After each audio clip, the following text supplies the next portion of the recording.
Hello, नमस्कार। आज हम बात करेंगे बेल कंपनी के स्टॉक्स के बारे में, भारत इलेक्ट्रॉनिक्स कंपनी के स्टॉक्स के बारे में। और इस स्टॉक्स में अगर आप देखेंगे तो स्टॉक्स धीरे-धीरे करके स्टॉक्स नीचे की तरफ जा रहा है और अभी तक स्टॉक्स ने ऐसा कोई कंफर्मेशन नहीं दिया है कि स्टॉक्स अप ट्रेंड में आ चुका है। अगर आप यहाँ पर देखेंगे तो स्टॉक्स हमारा जो पुराने वाले सपोर्ट लेवल है, रेजिस्टेंस लेवल है, उनको टेस्ट करते हुए नीचे की तरफ जा रहा है। अब हम यहाँ पर हम बात करेंगे कि स्टोक्स का पहला यहाँ पर जो हाई बना था, जो लगभग 320-23 के आसपास का था। स्टोक्स के पास आया, रिजेक्शन मिला, यहाँ थोड़ा सा ब्रेकआउट मिला, पर स्टॉक फिर से इसके बाद एक के बाद एक हाई और ग्रीन कैंडल बना रहा था। यहाँ पर स्टॉक्स ने हाई बनाना बंद किया इस कैंडल में और धीरे धीरे करके रेड कैंडल और लो बनाते हुए नीचे की तरफ आया। अब स्टॉक्स ने जो लो बनाया वो बनाया 280-81 का, और जब ऊपर गया तो इसी प्राइस से रिजेक्ट होकर के नीचे आया। तो इसका मतलब ये हुआ कि ये हाई ऊपर था,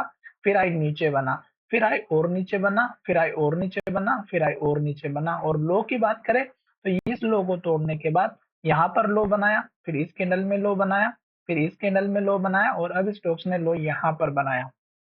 आज के दिन यानी कि सॉरी लास्ट ट्रेडिंग सेशन कल के दिन इस स्टॉक्स में सबसे ज्यादा ट्रेडिंग हुई है। क्यों? क्योंकि स्टॉक्स ने वॉल्यूम के बेस पर अगर आप देखेंगे तो सबसे ज्यादा ट्रेड होते हुए दिखाई दिया इतने दिनों में। तो पहला रीजन तो वॉल्यूम, दूसरा स्टॉक्स नीचे की तरफ जा रहा है और जब स्टॉक्स नीचे जा रहा है तो कैंडल बनी है पॉजिटिव हैमर की।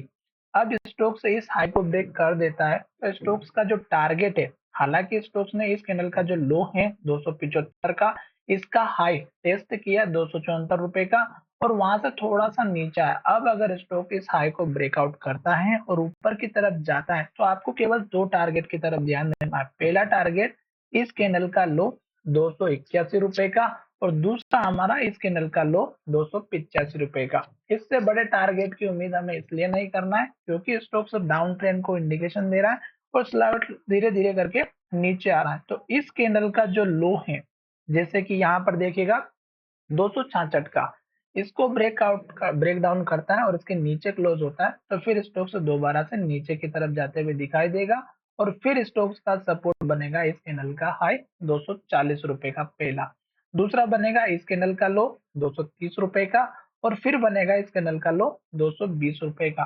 तो थोड़ा सा ध्यान रखिएगा, हो सकता है कि नेक्स्ट ट्रेडिंग सेशन यानी कि कल के दिन इसमें थोड़ा सा अप मूवमेंट देखने को मिले एक दो दिन के बाद में। तो ये टारगेट मैंने बता दिए, स्टॉक धीरे धीरे नीचे आ रहा है तो जल्दबाजी ना करें। पोजीशन बनाना है तो कंफर्मेशन का वेट करें, अभी लो बनाते हुए नीचे की तरफ जा रहा है। वीडियो अगर आपको अच्छा लगा है तो चैनल को सब्सक्राइब करें। धन्यवाद।